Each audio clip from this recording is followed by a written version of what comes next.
Hello friends, good morning. Praise the lord. இன்றைக்கி திருமண நாள், பிறந்த நாள், நல்ல விசேஷ நாள் கொண்டாடுற எல்லா நண்பர்களுக்கும் என்னுடைய வாழ்த்துக்கள். அது மட்டும் இல்லை, இன்றைக்கி எல்லோரும் சந்தோஷமாக இருப்போம். எந்த துன்பம் கஷ்டம் எது வந்தாலும் கடவுள் நம்மளோட துன்பத்தை எல்லாம் எடுத்து போட்டுட்டு நம்மளுக்கு சந்தோஷத்தை தான் கொடுப்பாரு. வணக்கம் ஃப்ரெண்ட், வாங்க நம்ம இன்றைக்கி உள்ள சமையல் பார்ப்போம். இங்கே பாருங்கள், இன்றைக்கி ரொம்ப அரைக்கிற வேலை இருக்குங்க. இங்கே பாருங்கள், நான் இஞ்சி பூண்டு வெங்காயம் எடுத்து வச்சுருக்கேன். இவங்க கூட சோம்பு சீரகம் மிளகு போட்டு நான் ஒரு பிளெண்ட் பண்ணிக்குவேங்க. இங்கே என்ன எடுத்து வச்சுருக்கேன்னா பப்பாளி பழம் எடுத்து வச்சுருக்கேன். பப்பாளிக்காயும் கேரட்டும் நறுக்கி வச்சுருக்கேன். ஒரு சிகப்பு மிளகாய் போட்டு. வாங்க இன்றைக்கி என்ன சமையல்னு பார்க்கலாம். பாருங்கள் ஃப்ரெண்ட், இங்கே என்ன எடுத்து வச்சுருக்கிறேன்னா உப்பு கொஞ்சம் வச்சுருக்கேன், பட்டை மிளகாய், கருப்பிலை, கொஞ்சம் கடுகு தாளிப்பு வச்சுருக்கேன். இவங்க எல்லாம் நல்லா பொரிஞ்சு வரட்டும். பாருங்கங்க, இப்போ நம்ம இஞ்சி பூண்டு வெங்காயம்லாம் அரைச்சி வச்சுருந்தோம்ல, இவங்கள போட்டுட்டோம். கருப்பிலை கொஞ்சம் போட்டிருக்கேன். இவங்க எல்லாம் வதங்கி வரட்டும். இப்போ பாருங்கள், இங்கே என்ன எடுத்து வச்சுருக்கிறேன்னா பருப்பு எடுத்து வச்சுருக்கேங்க. பருப்பு வந்து வேக வச்சுட்டு எடுத்து வச்சுருக்கேன். அவங்க கூட கொஞ்சம் மஞ்சள், கொஞ்சம் மிளகாய் தூள் போட்டிருக்கேன். பாருங்கங்க, இங்கே வெங்காயம்லாம் நல்லா வதங்கி வந்துட்டானே. நான் பப்பாளிக்காய் பிஞ்சிக்காய் எடுத்து வச்சுருந்தாலும் அவங்களையும் கேரட்டு, கொஞ்சம் ஒரே ஒரு சிகப்பு மிளகாய், இவங்க எல்லாத்தையும் போட்டு கொஞ்சம் நல்லா வதக்கிக்கிறேன். பாருங்கங்க, இவங்க இந்த பப்பாளி பழம் இருக்காங்களே, இவங்க வெந்து வர்ற வரைக்கும் நம்ம சைவமாக ஆட்டரிச்சி பரட்டிடலாங்க. சைவ ஆட்டரிச்சி இதை பாருங்க. சைவ ஆட்டரிச்சி வந்து நான் வந்து தண்ணியில் கொஞ்சம் நேரம் ஊற வச்சுருவாங்க, சுடுதண்ணியில். அவங்க கொஞ்சம் நேரம் சுடுதண்ணியில் ஊறிக்கிட்டு இருப்பாங்க.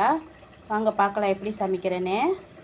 பாருங்கங்க, இங்கே என்னென்ன வச்சுருக்கேன்னா கருப்பிலை வச்சுருக்கிறேன், கடுகு தாளிப்பு, வெங்காயம், இஞ்சி பூண்டு பேஸ்ட்டு, வெங்காயமும் போட்டு அரைச்சி வச்சுருக்கேன்னா இவங்க எல்லாத்தையும் ஒன்றா போட்டிருக்கேன். வேறு ஒன்றும் போடலைங்க. இப்போ நம்ம சைவ ஆட்டரிச்சி வந்து நம்ம வந்து சுடுதண்ணியில் வேக வச்சுருந்தோம்ல, அவங்களையும் இவங்க கூட ஆட் பண்ணிக்கலாம். ஆட் பண்ணிவிட்டு இப்போ மிளகாய் தூளும் போட்டுடலாம், மஞ்சள் தூளும் போட்டு எல்லாத்தையும் ஒட்டுக்காக போட்டு வேக வச்சு எடுத்துடலாம். இவங்க கொஞ்ச நேரத்தில் வெந்துருவாங்க. ஏன்னா நம்ம ஏற்கனவே சுடுதண்ணியில் இவங்களை கொஞ்ச நேரம் ஊற வச்சுட்டோம். பாருங்கங்க, மிளகாய்த்தூள் நான் போட்டிருக்கேன். மிளகாய்த்தூள் வந்து 3 கரண்டி போட்டிருக்கேன். வேறு ஒன்றும் போடலை. மிளகாய்த்தூளும் வெறும் மிளகாய்த்தூள் கொஞ்சோண்டு போட்டிருக்கேன். நம்ம இறைச்சி கறித்தூள் வந்து 3 கரண்டி போட்டிருக்கேன். இவங்களை தண்ணி ஊற்றி இப்போ வேக வச்சிடலாம். பாருங்கள் ஃப்ரெண்ட், நம்ம பப்பாளி பழத்தை வேக வச்சோன்னா இப்போ இவங்க கூட நம்ம அரைச்சி வச்சுருக்கிற பருப்பு சேர்த்துடலாம்.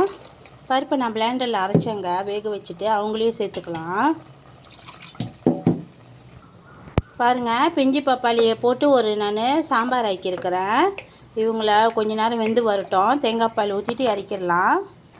இங்கே பாருங்கள், ஆட்டரிச்சி வெந்துக்கிட்டு இருக்காங்க. இவங்களும் வெந்து வரட்டோங்க. சைவமாக இறக்கிடலாம்.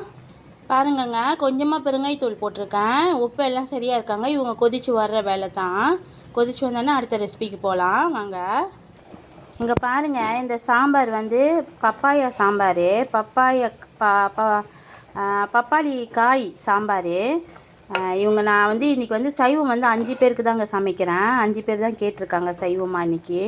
பாருங்கள் எவ்வளோ டேஸ்ட்டாக இருப்பாங்கன்னு. நீங்களும் செஞ்சு பாருங்கள். இவங்க ரொம்ப நல்லதுங்க. இந்த பிஞ்சு பப்பாயை நம்ம சாப்பிடுது. ஆனால் எல்லோரும் சாப்பிட்லாமான்னு எனக்கு தெரியலங்க. ஆனால் இவங்கள சாப்பிடுறது ரொம்ப நல்லதுங்க. இவங்க வேலை முடிஞ்சிச்சுங்க. இவங்கள எடுத்து வச்சிடலாம். இங்கே பாருங்கள், நான் சொன்னேன்ல, ஆட்டரிச்சி வந்து நான் வந்து வெங்காயம் இஞ்சி பூண்டு பேஸ்ட்டு எல்லாம் போட்டுட்டு தாளிச்சிட்டு அப்புறம் கூடவே இந்த சைவ ஆட்டரிச்சியை வந்து சுடுதண்ணியில் வேக வச்சு சுடுதண்ணியில் கொஞ்சம் நேரம் ஊற வச்சுருந்தாங்க. சுடுதண்ணியில் வேக வைக்கல, ஊற வச்சுருந்தாங்க. ஊற வச்சுட்டு அப்புறம் மிளகாய் தூள், அப்புறம் இந்த ஆட்டரிச்சி எல்லாம் ஒட்டுக்காக போட்டு கொஞ்சம் 1 கிளாஸ் தண்ணி ஊற்றி, எனக்கு எவ்வளோ தண்ணி அந்த சாந்து வேகிறதுக்கு எவ்வளோ தண்ணி வேணுமோ அந்த தண்ணி திட்டமாக ஊற்றிட்டு வேக வச்சுட்டாங்க. பாருங்கள் எப்படி இருக்காங்கன்னு, எவ்வளோ நல்லா இருக்காங்க பாருங்கள். அவ்வளோ டேஸ்ட்டாக இருப்பாங்க. நம்ம இந்த மாதிரி செய்யும் போது நம்மளுக்கு கேஸு மிச்சம், டைமு மிச்சம், எல்லாமே மிச்சமாக இருக்குங்க. பாருங்கள் ஃப்ரெண்ட், இப்போ நம்ம அசைவம் சமைக்க போகிறோம். இவங்கள பொரித்து எடுத்துக்கலாம். பாருங்கள் ஃப்ரெண்ட், இந்த வெஜிடேபிளை வந்து நான் வந்து தேங்காய் பால் ஊற்றி கொஞ்சம் திக்காக கிண்டி எடுக்க போகிறேன். இன்றைக்கி அசைவத்துக்கு நான் கறியில் ஆக்கலை ஃப்ரெண்ட், இவங்கள வச்சு தான் சாப்பிட போகிறோம். பாருங்கள் ஃப்ரெண்ட், இவங்க என்னதுன்னா இவங்க வந்து பூசணிக்காய், இங்கே க்ரீன் கலராக இங்கே இலைய இருக்காங்களே, இவங்க வந்து வெள்ளாரை, அப்புறம் கேரட் போட்டிருக்கேன். பூசணிக்காய், வெள்ளாரை கீரை, அப்புறம் வந்து கேரட்டு, சிகப்பு மிளகாய் இங்கே இருக்காங்க.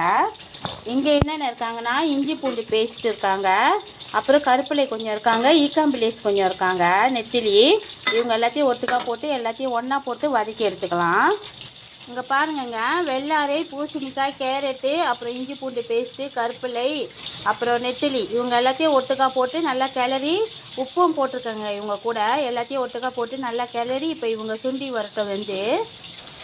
பாருங்கங்க, இவங்கக்கிட்ட நம்ம தண்ணியை ஆட் பண்ணலை, இவங்களே சொந்தமாக தண்ணி விட்டு இவங்களே வந்து வெந்து வந்துட்டாங்க. இப்போ நல்லா வெந்துட்டாங்கங்க. இந்த டைமில் என்ன செய்யலான்னா நம்ம பால் ஆட் பண்ணிடலாம். பாருங்கங்க, நான் வந்து பால் ஆட் பண்ணிட்டேன், தேங்காய் பால் ஆட் பண்ணிட்டேன். இப்போ வந்து நான் சட்டி இன்னும் அடுப்பு இன்னும் அடைக்கலைங்க. ஏன்னா இவங்க வந்து சட்டியில் செய்கிற வசி நான் வந்து அடுப்பு அடைக்கலை. மண்பானையில் செஞ்சிருந்தால் அடுப்பு அடைச்சிருவேன். இவங்க லேசாக கொதி வர்றப்ப நான் அடைச்சிருவேங்க. பாருங்கள் ஃப்ரெண்ட், லேசாக கொதி வந்தானே நான் அடைச்சிட்டேன். இவங்களை வந்து நான் மஞ்சள் போடலை, ஏன்னா இவங்களை வந்து வெள்ளையாக தான் செஞ்சுருக்கேன் அவிங்க மாதிரி. அதனால் நான் மஞ்சள் போடலை. இந்த மாதிரி வெள்ளாரைக்கீரையும் இந்த பூசணிக்காய் இவங்கெல்லாம் வந்து சமைச்சு சாப்பிடுங்க, இந்த வெயில் காலத்துக்கு ரொம்ப நல்லது. இங்கே வந்து நம்ம சூப்பராக மீன் பொரிச்சிருக்கோம் அசைவத்துக்கு. இவங்க 2 பேரும் அசைவோங்க. இங்கே வந்துங்க நம்மளோட சூப்பராக பிஞ்சி பப்பாயா சாம்பார் ஆக்கியிருக்கேன். பிஞ்சி பப்பாயா சாம்பார் ரொம்ப டேஸ்ட்டாக இருப்பாங்கங்க, செஞ்சு சாப்பிடுங்க.